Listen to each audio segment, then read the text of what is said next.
apartment complexes. They cut the fingers off people if they call police. They were brutal, but they're not so brutal now. And I just have to congratulate our military, Pete, and everybody, and our National Guard, because the job that they've done, whether it's in Washington, D.C., where we have a totally safe city, where it was one of the most unsafe cities anywhere in the world, frankly, and now we have no crime in Washington, D.C. We haven't had a killing. We had the terrorist attack a few weeks ago.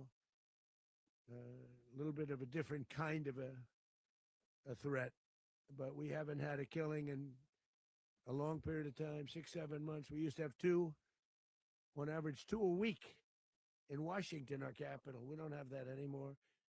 The restaurants are opening. Everyone's happy. Walk in their children, their wives, they walk to restaurants. Restaurants are opening all over Washington, D.C. So I want to thank the National Guard. I want to thank our military. And I want to thank law enforcement. It's been amazing. And they should do it with more cities. We're doing it, as you know, and we're doing it in Memphis, Tennessee right now. And crime is down. We've just sort of started a few weeks ago, but crime is down now 77%. And the governor of Louisiana called, great person, and he wanted us to help him, as you know, in a certain very nice part of Louisiana, and we have done that. And it was a rough section, and we have crime down. I understand it's down to almost nothing already after 2.5 weeks. New Orleans, it's down to almost nothing, and we've only been there for 2.5 weeks. Can't imagine why governors wouldn't want us to help. We also helped, as you know, in Chicago, and crime went down a little bit there. We did a very small help because we had no working ability with the governor. The governor was a disaster, and the mayor was a disaster. But it knocked down crime. But we're pulling out of there when they need us. We'll know. You'll know. You'll be writing about it. And likewise, Los Angeles, where we saved Los Angeles early on, where the head of the police department made a statement that if the federal government didn't come in, we would have lost Los Angeles. That's long after the fires. That's when they had the riots in Los Angeles. We did a great job. Got no credit for it whatsoever, but that's okay. It doesn't matter. We don't need the credit. But we'll be pulling out when they need us. They'll call, or we'll go back if we have to. We'll go back. But we did a great job in various cities. But the place that we're very proud of is Washington, D.C., because it's our nation's capital. We took it from being a crime-ridden mess to being one of the safest cities in the country. But the gangs that they sent raped, tortured, and murdered American women and children. They were in all of the cities I mentioned, Tren de Aragua, and they were sent by Maduro to terrorize our people, and now Maduro will never again be able to threaten an American citizen or anybody from Venezuela. There will no longer be threats. For years, I've highlighted the stories of those innocent Americans whose lives were so heartlessly robbed by this Venezuelan terrorist organization. Really one of the worst. One of the worst, they say the worst. Americans like 12-year-old Jocelyn Nungari from Houston. Beautiful Jocelyn Nungari, what happened to her? They, as you know, they kidnapped, assaulted, and murdered by Tren de Aragua animals. They murdered Jocelyn and left her dead under the bridge. There was a bridge that will never be the same to so many people after seeing what happened. As I've said many times, the Maduro regime emptied out their prisons, sent their worst and most violent monsters into the United States to steal American lives.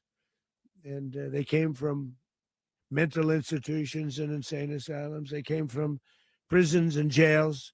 The reason I say both, they sound similar. Actually, prisons, a little bit more hostile, a little bit tougher.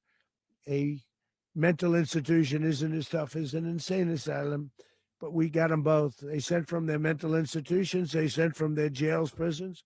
They were drug dealers. They were drug kingpins. They sent everybody bad into the United States. but no longer. And we have now a border where nobody gets through.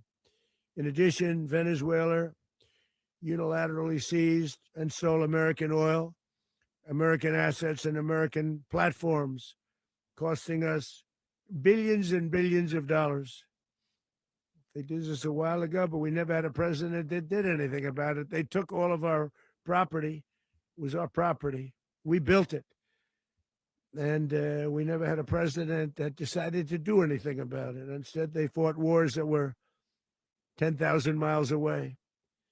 We built Venezuela oil industry with American talent, drive, and skill, and the socialist regime stole it from us during those previous administrations, and they stole it through force. This constituted one of the largest thefts of American property in the history of our country. Considered the largest theft of property in the history of our country. Massive oil infrastructure was taken like we were babies, so we didn't do anything about it. I would have done something about it.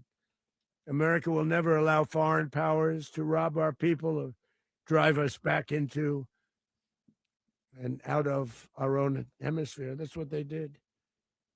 Furthermore, under the now deposed dictator Maduro, Venezuela was increasingly hosting foreign adversaries in our region and acquiring menacing offensive weapons that could threaten U.S.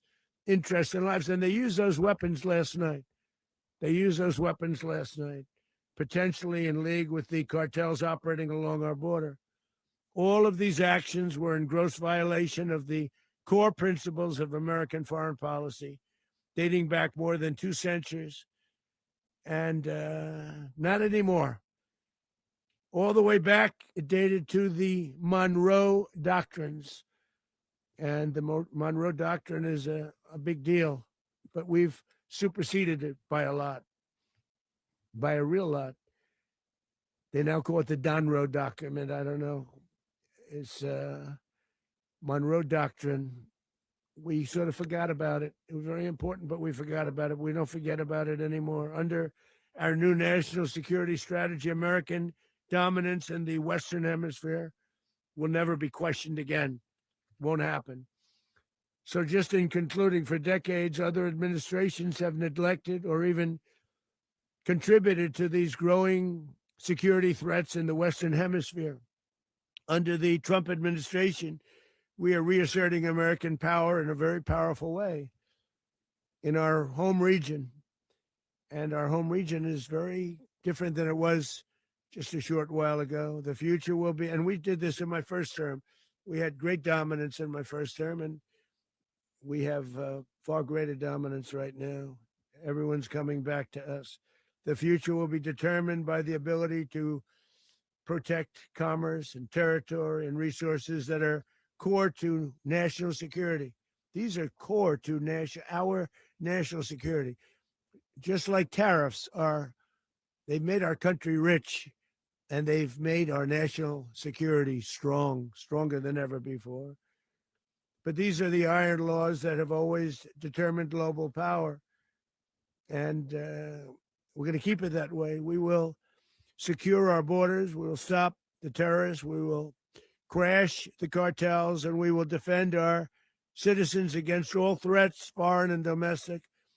Other presidents may have lacked the courage or whatever to defend America, but I will never allow terrorists and criminals to operate with impunity against the United States.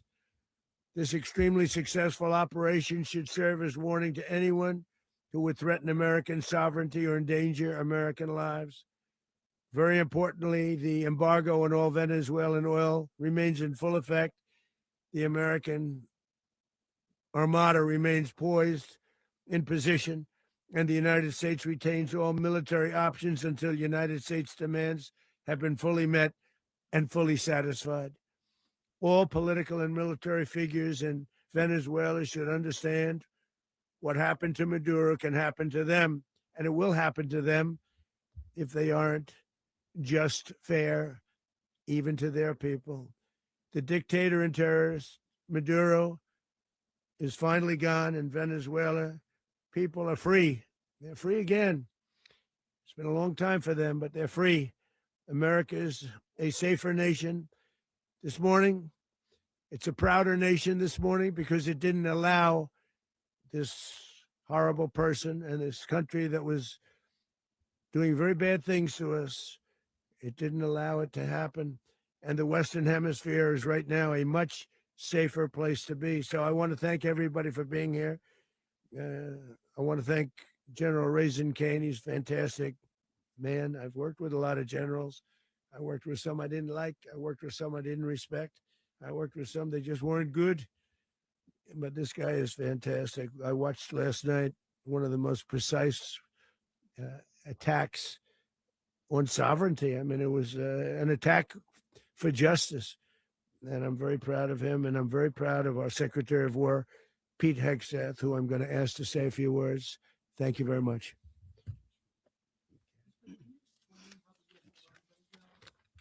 Well, thank you, Mr. President. Finally, a commander-in-chief the world respects and the American people deserve. And as the president said, words can barely capture the bravery and the power and the precision of this historic operation, a massive joint military and law enforcement raid flawlessly executed by the greatest Americans our country has to offer. American warriors are second to none, the best in the world and the best of our country. What all of us witnessed last night was sheer guts and grit, gallantry, and glory of the American warrior. I'm simply humbled by such men. And I tip my hat to our chairman, Dan Raisin Kane, and all those Americans who stood watch last night. Our warriors are the elite of America. And again, President Trump has your back. No other country on planet Earth, and it's not even close, could pull this kind of operation off. And no other president has ever shown this kind of leadership, courage, and resolve, the most powerful combination the world has ever seen. As the president said, our adversaries remain on notice. America can project our will anywhere, anytime. The coordination, the stealth, the lethality, the precision, the very long arm of American justice, all on full display in the middle of the night. Nicolás Maduro had his chance, just like Iran had their chance, until they didn't and until he didn't. He effed around and he found out. President Trump is deadly serious about stopping the flow of gangs and violence to our country, deadly serious about stopping the flow of drugs and poison to our people, deadly serious about getting back the oil that was stolen from us, and deadly serious about reestablishing American deterrence and dominance in the Western Hemisphere. This is about the safety, security, freedom, and prosperity of the American people. This is America first. This is peace through strength. And the United States War Department is proud to help deliver it. Welcome to 2026. And under President Trump, America is back. I'd like to welcome now our chairman, Chairman Raisin Kane, to give a few more details about the operation. Mr. Chairman. Thank you, Mr. Secretary. Thank you, Mr. President, and good morning. Last night, on the order of the President of the United States and in support of a request from the Department of Justice, as the President said, the United States military conducted an apprehension mission in Caracas, Venezuela, to bring to justice two indicted persons, Nicolás and Cecilia Maduro. This operation, known as Operation Absolute Resolve, was discreet, precise, and conducted during the darkest hours of January 2nd, and was the culmination of months of planning and rehearsal, an operation that, frankly, only the United States military could undertake. What I'd like to do this morning is talk to you through some of the preparation and the details without compromising any of our tactics, techniques, and procedures. There is always a chance that we'll be tasked to do this type of mission again.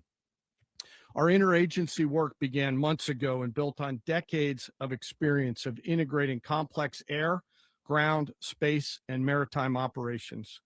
While the past 2 decades have honed the skills of our special operations forces, this particular mission required every component of our joint force, with soldiers, sailors, airmen, Marines, and Guardians working in unison with our intelligence agency partners and law enforcement teammates in an unprecedented operation. We leveraged our unmatched intelligence capabilities and our years of experience in hunting terrorists. And we could not have done this mission without the incredible work by various intelligence agencies, including the CIA, NSA, and NGA. We watched, we waited, we prepared, we remained patient and professional. This mission was meticulously planned, drawing lessons from decades of missions over the last many years, many missions over these last many years. This was an audacious operation that only the United States could do. It required the utmost of precision and integration within our joint force. And the word integration does not explain the sheer complexity of such a mission. An extraction so precise, it involved more than 150 aircraft launching across the Western Hemisphere in close coordination, all coming together in time and place to layer effects for a single purpose: to get an interdiction force into downtown Caracas while maintaining the element of tactical surprise. Failure of one component of this well-oiled machine would have endangered the entire mission, and failure is never an option for America's joint force. Those in the air over Caracas last night were willing to give their lives for those on the ground and in the helicopters. Let me talk a little bit about the preparation. After months of work by our intelligence teammates to find Maduro and understand how he moved, where he lived, where he traveled, what he ate, what he wore, what were his pets, in early December, our force was set pending a series of aligned events. Key was choosing the right day to minimize the potential for civilian harm and maximize the element of surprise, and minimize the harm to the indicted personnel, so as the president said, they could be brought to justice. And as the president said earlier today, weather in Venezuela is always a factor this time of the year. And over the weeks through Christmas and New Year's, the men and women of the United States military sat ready, patiently waiting for the right triggers to be met and the president to order us into action. Last night, the weather broke just enough, clearing a path that only the most skilled aviators in the world could maneuver through. Ocean, mountain, low cloud ceilings. But when tasked with a mission, this organization does not quit. At 10:46 p.m. Eastern time last night, the president ordered the United States military to move forward with this mission. He said to us, and we appreciate it, Mr. President, good luck and Godspeed. And those words were transmitted to the entire joint force. Over the course of the night, aircraft began launching from 20 different bases on land and sea across the Western Hemisphere. In total, more than 150 aircraft, bombers, fighters, intelligence, reconnaissance, surveillance, rotary wing were in the air last night. Thousands and thousands of hours of experience were airborne. Our youngest crew member was 20, and our oldest crew member was 49, and there's simply no match for American military might. As the night began, the helicopters took off with the extraction force, which included law enforcement officers, and began their flight into Venezuela at 100 feet above the water. As they approached Venezuelan shores, the United States began layering different effects provided by Spacecom, Cybercom, and other members of the interagency to create a pathway. Overhead, those forces were protected by aircraft from the United States Marines, the United States Navy, the United States Air Force, and the Air National Guard. The force included F-22s, F-35s, F-18s, EA-18s, E-2s, B-1 bombers, and other support aircraft, as well as numerous remotely piloted drones. As the force began to approach Caracas, the Joint Air Component began dismantling and disabling the air defense systems in Venezuela, employing weapons to ensure the safe passage of the helicopters into the target area. The goal of our air component is, was, and always will be to protect the helicopters and the ground force and get them to the target and get them home. As the force crossed the last point of high terrain where they'd been hiding in the clutter, we assessed that we had maintained totally the element of surprise. As the helicopter force ingressed towards the objective at low level, we arrived at Maduro's compound at 1:01 a.m. Eastern Standard Time, or 2:01 a.m. Caracas local time, and the apprehension force descended into Maduro's compound and moved with speed, precision, and discipline towards their objective and isolated the area to ensure the safety and security of the ground force while apprehending the indicted persons. On arrival into the target area, the helicopters came under fire, and they replied with that fire with overwhelming force in self-defense. One of our aircraft was hit, but remained flyable, and as the president said earlier today, all of our aircraft came home, and that aircraft remained flyable during the rest of the mission. As the operation unfolded at the compound, our air and ground intelligence teams provided real-time updates to the ground force, ensuring those forces could safely navigate the complex environment without unnecessary risk. The force remained protected by overhead tactical aviation. Maduro and his wife, both indicted, gave up and were taken into custody by the Department of Justice, assisted by our incredible U.S. military with professionalism and precision, with no loss of U.S. life. After securing the indicted persons, the force began to prep for departure. Helicopters were called in to exfiltrate the extraction force, while fighter aircraft and remotely piloted aircraft provided overhead coverage and suppressive fire. There were multiple self-defense engagements as the force began to withdraw out of Venezuela.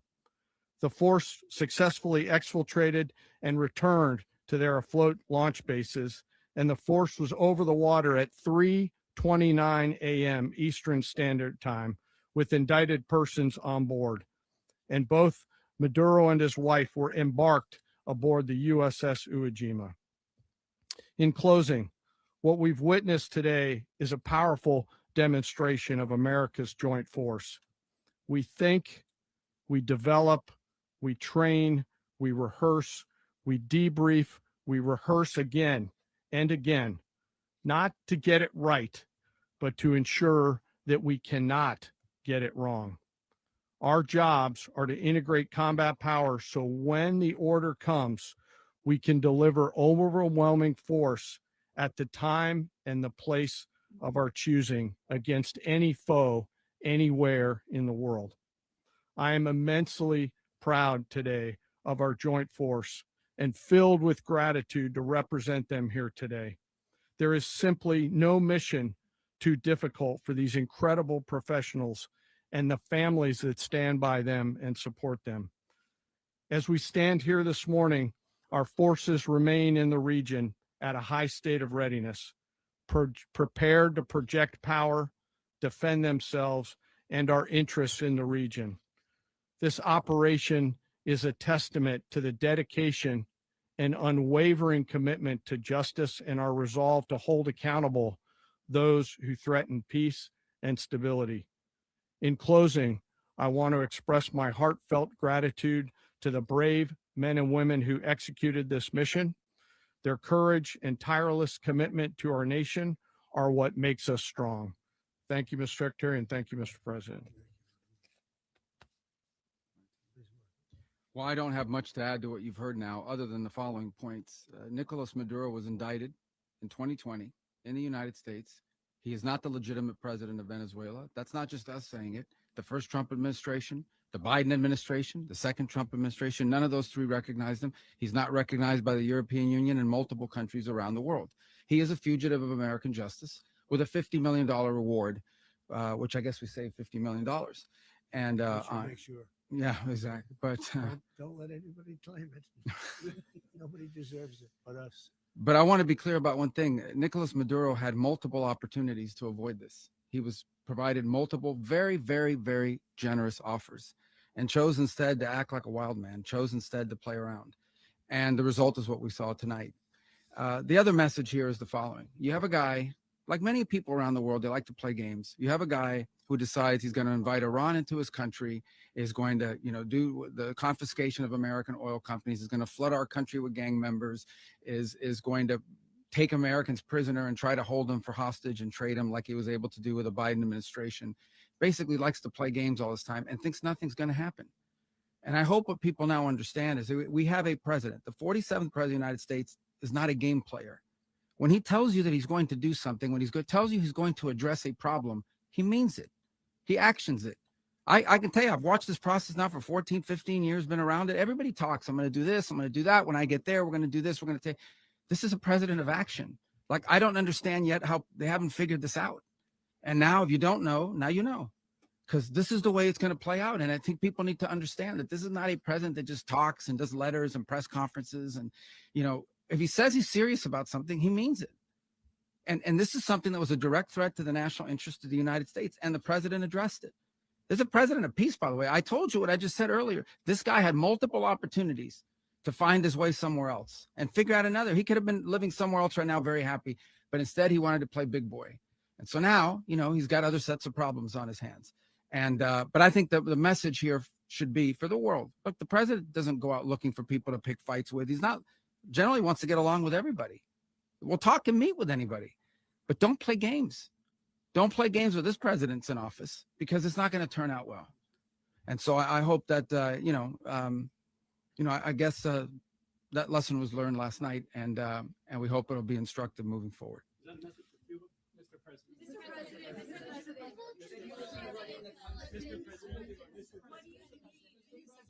Please.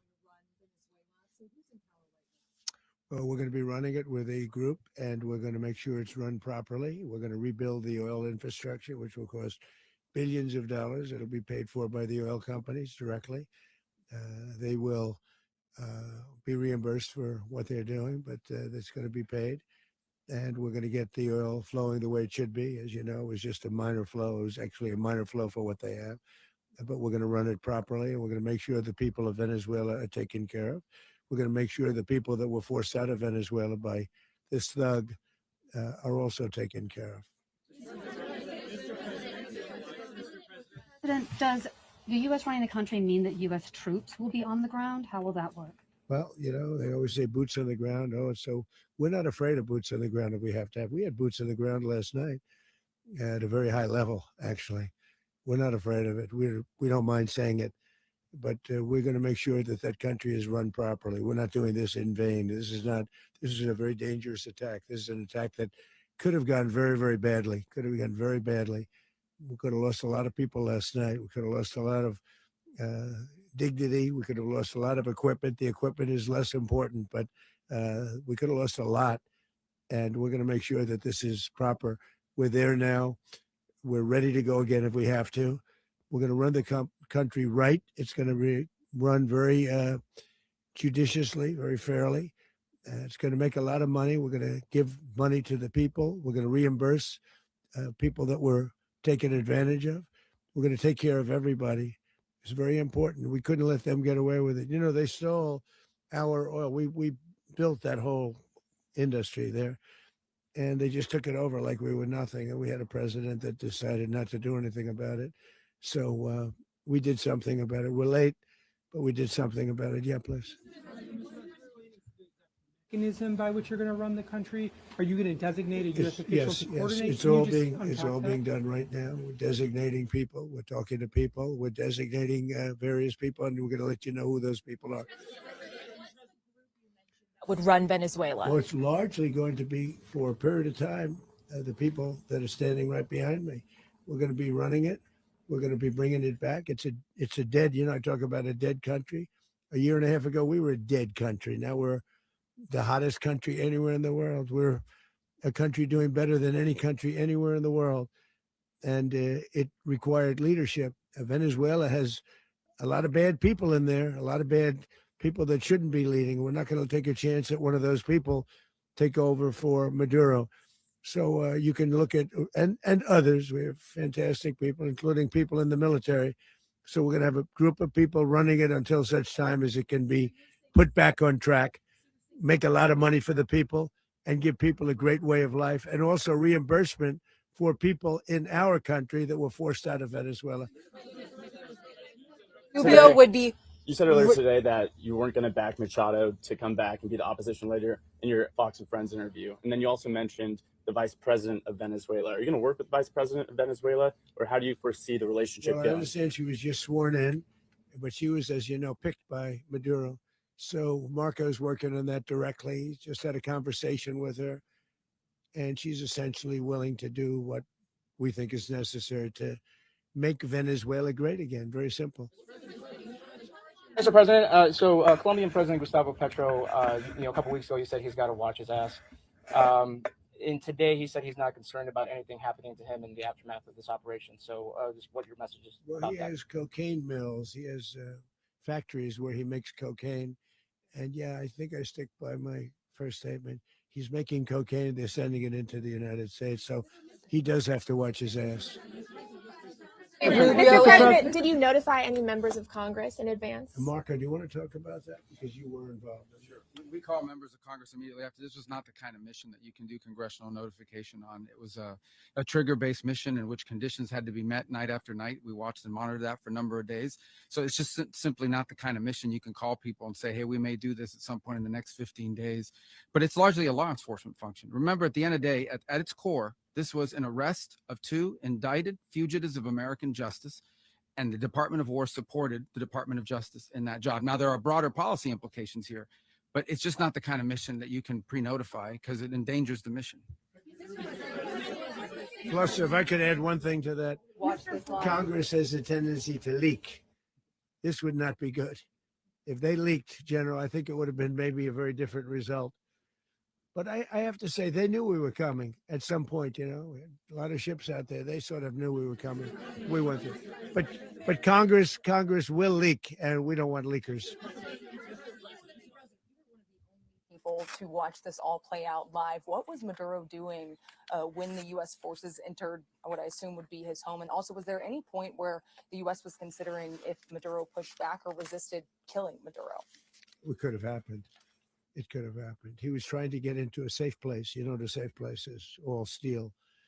And he wasn't able to make it to the door because our guys were so fast. They went through the opposition so fast. And there was a lot of opposition. People were wondering, do we get them by surprise? Sort of surprised, but they were waiting for something. It was a lot of opposition. There was a lot of gunfire. You saw some of it today.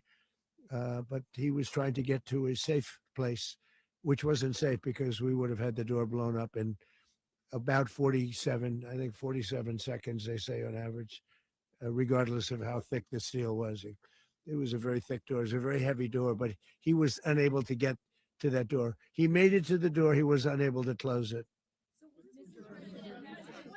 Go ahead, finish. To be in the time being right now, do you know his exact Well, whereabouts? eventually, ultimately, in the near future, he's going to be brought to New York. And where is he going to be held? Where is he going to be held in New York? Do you know? That's going to be up to the officials that do these things. Mr. President, the U.S. has something of a mixed track record of ousting dictators without necessarily a plan for what comes afterwards. Not with Did me. that weigh on your decision? Well, that's when we had different presidents, but with me, that's not true. With me, we've had a perfect track record of winning. We win a lot. And we win. If you look at Soleimani, you look at al-Baghdadi, you look at the Midnight Hammer. Midnight Hammer was incredible. Right now, you wouldn't have peace in the Middle East. We have essentially peace in the Middle East because of that. If we weren't successful with Midnight Hammer, you wouldn't have peace in the Middle East. So, with me, you've had a lot of victory. You've had only victories. You've had no losses. Yeah. How long do you expect the U.S. to run Venezuela, and how soon do you want Venezuelan people to hold elections? So I'd like to do it quickly, but it takes a period of time. We're rebuilding. We have to rebuild their whole infrastructure. The infrastructure is rotted.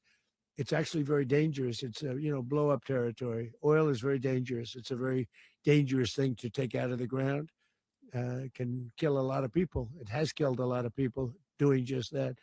The infrastructure is old. It's rotted. Much of it is stuff that we put there 25 years ago, and we're going to be replacing it. And we're going to take a lot of money out so that we can take care of the country. Yeah.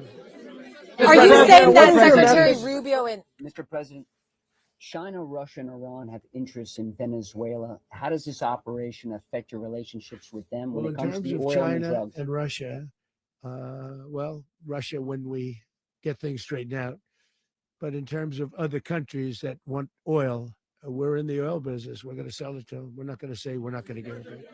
In other words, we'll be selling oil probably in much larger doses because they couldn't produce very much because their infrastructure was so bad. So we'll be selling large amounts of oil to other countries, many of whom are using it now, but I would say many more will come.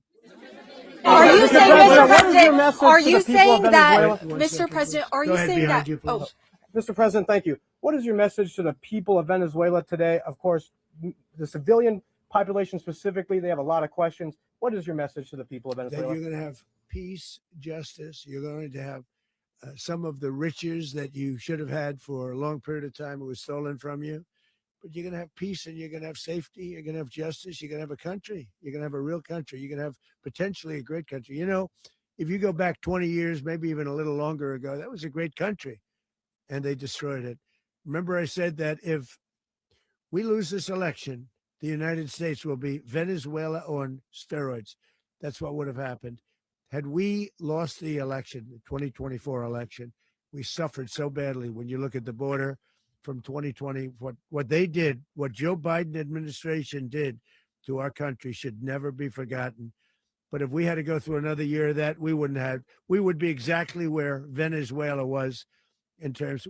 I used to say, if they win, we're going to be Venezuela on steroids. And that's what would have happened. President, thank you. Are you saying that Secretary Hegseth and Rubio are going to be running Venezuela, and will you be sending in U.S. military They're going troops to be a to provide? team that's working with the people of Venezuela to make sure that we have Venezuela right. Because for us to just leave, who's going to take over? I mean, there is nobody to take over. You have a vice president who's been appointed by Maduro. And right now she's the vice president and she's, I guess, the president. She was sworn as president just a little while ago. She had a long conversation with Marco and she said, we'll do whatever you need. I think she was quite gracious, but she really doesn't have a choice. We're going to have this done right. We're not going to just do this with Maduro, then leave like everybody else, leave and say, let it go to hell. If we just left, it has zero chance of ever coming back. We'll run it properly. We'll run it professionally. We'll have the greatest oil companies in the world go in and invest billions and billions of dollars and take out money, use that money in Venezuela. And the biggest beneficiary are going to be the people of Venezuela. And also, I can't stress this strongly enough, the people that got thrown out of Venezuela that are now in the United States. And frankly, some want to stay and some probably want to go back. Yeah.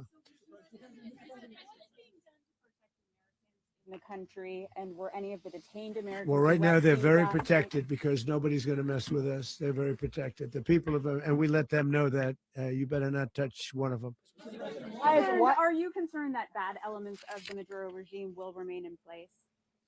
Well, we know who they are. We're on them, and they're acting much differently now than they would have acted 2 days ago. Okay, wait, behind you, please. Mr. President, why is running a country in South America America first? Well, I think it is because we want to surround ourselves with good neighbors. We want to surround ourselves with stability. We want to surround ourselves with energy. We have tremendous energy in that country. It's very important that we protect it. We need that for ourselves. We need that for the world. And we want to make sure we can protect it. Yes, sir. Please, go ahead. Is a message for Cuba and Diaz-Canel? Well, Cuba is an interesting case. Cuba is, not doing very well right now. That system has not been a very good one for Cuba. The people there have suffered for many, many years. And I think Cuba is going to be something we'll end up talking about because Cuba is a failing nation right now, very badly failing nation. And we want to help the people. It's very similar in the sense that we want to help the people in Cuba, but we want to also help the people that were forced out of Cuba and living in this country. Do you want to say something about that, Marco, please? Well, I mean, I just gave you a statement a few minutes ago about, when the president speaks, you should take him seriously. So suffice it to say, Cuba is a disaster.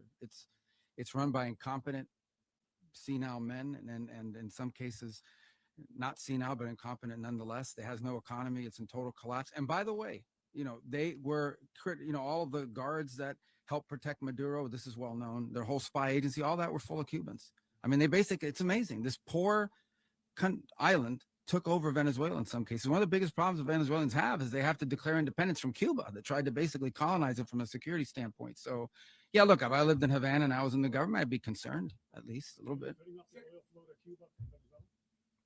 Well, the president already announced a week ago that anything that's sanctioned, it's sanctioned oil, it's not going to be allowed to get there. So that's a pre-existing. The answer is yes. Yes.